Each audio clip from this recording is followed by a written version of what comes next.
think it's time to just get started. So let me invite Dr. Brent Gallup to come forward. He's Associate Dean, Queen's School of Business and Professor of MIS. He's founding director of Canada's first electronic group decision support lab at Queen's Executive Decision Centre. He advises private and public sector organizations and has a reputation for being on the forefront of information technology and management. He speaks frequently at universities in New Zealand, here in Canada, in the United States, and in France. Dr. Gallup has kindly agreed to be with us today. He's a previous director of the Monison Centre. Please welcome Dr. Brent Gallup.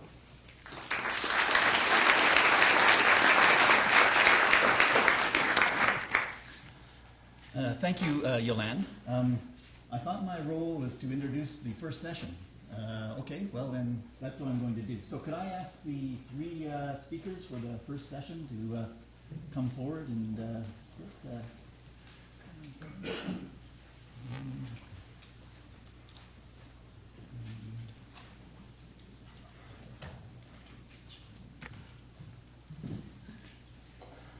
So it's my pleasure to say some opening remarks for this session. A session on a vision for community-based research here in Eastern Ontario. I've been a researcher for 25 years. I've done research that has an impact both locally, regionally, across Canada, and across the world. I'm part of a research team at the Queen's School of Business and in fact at Queen's University that we think has made a difference. And what I think is really good about this showcase is that it focuses on our region. It focuses on research and researchers and the connectedness between communities and researchers that I believe is going to have a tremendous impact in the next 5, 10, 20 years. And so it's a real pleasure for me to be here and to talk and to introduce these speakers who will cast a vision for us for this notion of community-based research. And I like to think of it as connected community-based research. And I think about it in the sense that it's connected because it connects researchers with communities.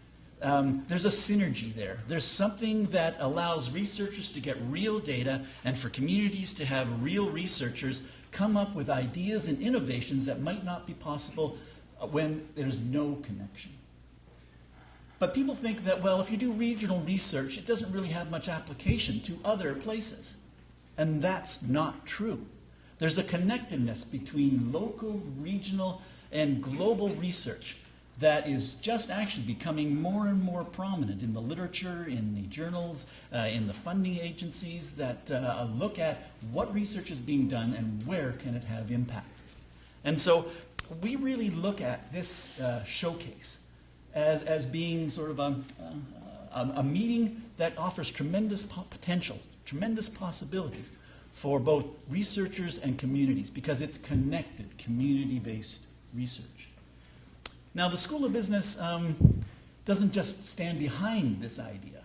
I mean, we walk the talk. We have been engaged in community-based research for quite a while.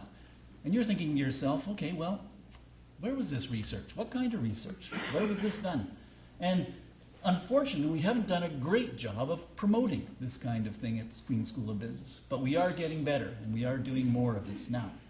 And just from a personal experience, as Yolande noted, I'm a former director of the Monison Centre, and I'm also the founding director of this center called the Queen's Executive Decision Centre, which is an electronic meeting center which helps groups using technology to generate ideas and to build better plans. And if any of you were part of the discovery workshops, that's based on my research. Based on my research from the 80s and 90s, and how we can use technology to better support people trying to generate ideas. And not only has this research really helped this initiative here in Eastern Ontario, but it's now being used in Southwestern Ontario, that these workshops are being promoted and being used to develop regional plans in that area as well. And so the message is research helps communities. Communities help research. And so this idea of connectedness and bringing people together to develop a shared vision of sort of what community-based research can do is something that is very, very important. And so, you're not here to listen to me. You are here to listen to three distinguished speakers that we have here this morning. And what I'd like to do is introduce all three of them at the same this time, and then call on each one. So our first speaker is Mr. Craig McNaughton. Craig is the Director of Knowledge Mobilization and Product Integration Division at the Social Sciences and Humanities Research Council of Canada. It's my council. I've used the SSHRC grants to do some research, and I'm very thankful to this council. Craig began working at SSHRC in 2000 as the first managing the